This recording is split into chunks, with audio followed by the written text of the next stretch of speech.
के 2 बच्चे थे। वो एक बड़ी कंपनी में काम करती थी। उसके ऑफिस जाने के बाद उसकी सास उसके बच्चों को संभाला करती, लेकिन रवीना को इसकी कोई कदर नहीं थी। एक दिन रवीना अपनी माँ से फ़ोन पर कहती है, मम्मी क्या बताऊं, मेरी सास तो बिल्कुल अच्छी नहीं है। वो समझती नहीं है कि मुझे कितना काम करना पड़ता है। एक तो ऑफिस तक का लंबा सफ़र और फिर 9 घंटे लगातार काम। बैठे बैठे तो मेरी पीठ अकड़ जाती है। खुद तो सारा दिन घर में मजे करती है, जब मन करा सोए, जब मन किया खाए। तभी उसकी सास वहां आ जाती है। अच्छा माँ, मैं बाद में आपको फ़ोन करती हूँ। जी मम्मी जी, कोई काम है क्या आपको? क्या हुआ? रवीना बहू, सारा दिन तो तू ऑफिस के मजे लेती है, लेकिन यहाँ ये बच्चे मुझे आराम भी नहीं करने देते। मेरी तो तबीयत खराब हो रही है। तो आपको लगता है कि मैं दफ्तर में मौज करती हूँ? आपको क्या समझाऊं, छोड़िए। माँ, काम करना भी जरूरी है। मजबूरी नहीं होती तो मैं खुद ही अपने बच्चों को देख लेती। अब आज तो छुट्टी है ना, आज तो कम से कम घर का काम कर ले। बहू काम शुरू करती है। बच्चे के साथ काम करना उसके लिए असंभव हो जाता है। वो जाकर बच्चा सास को देती है और कहती है, मम्मी जी जरा बच्चा तो पकड़ लीजिए, मैं घर का काम कैसे करूं? जैसे मैं करती हूँ रोज बच्चे के साथ। तुझे बताऊं तो तू सोचती है कि कोई बड़ा काम तो है नहीं, बच्चा तो सोता रहता है। अब देख लिया। खैर, बस मैं यही तुझे समझाना चाहती थी। ला, बच्चा मुझे दे और काम कर। बहू मुंह बनाकर वहां से चली जाती है।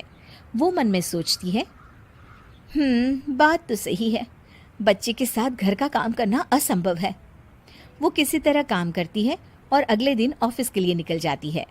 ऑफिस में उसकी सहेली उससे कहती है, यार तू तो बड़ी लकी है, तुझे तेरी सास खाना बना कर देती है, बच्चे भी देखती है और तुझे किसी बात की चिंता भी नहीं होने देती। अरे क्या लकी, बदले में मैं उन्हें पूरी कमाई जो दे देती हूँ और अपने बच्चे से दूर रहती हूँ वो अलग। हर किसी को ना दूसरे की प्लेट में ज्यादा घी दिखता है। जा अपना काम कर।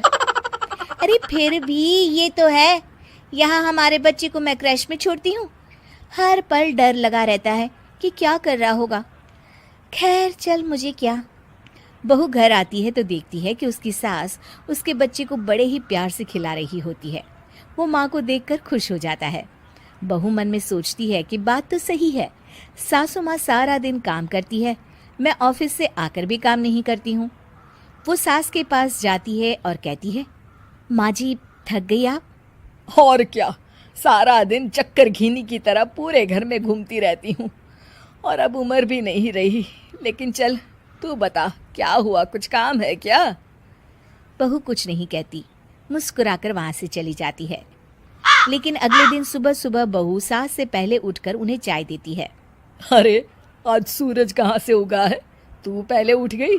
चल अच्छा किया, मरने से पहले तेरे हाथ की चाय तो पी ली। चलो अब चलकर किचन में लगूं। माँ जी, आपको आज से काम करने की जरूरत नहीं है। काम करने की जरूरत नहीं है मतलब? क्या तू करेगी आज से सारा काम? इतने अच्छे तो हमारे नसीब नहीं है भाई। नहीं माँ जी, मैं नहीं करूँगी, ना ही आप करेंगी, बल्कि ये करेगी। तभी वहाँ एक काम वाली बाई आ जाती है। ये कौन है बहू? माँ जी, ये नौकरानी है और आज से सारा काम यही करेगी। मुझे माफ़ कर दीजिए माँ जी, मैं नहीं समझ पाई कि आप थक जाती हैं। आज से आप सिर्फ आराम करिए और मुन्ने के साथ खेलिए। और सास बहू बच्चे के साथ खेलने लग जाते हैं।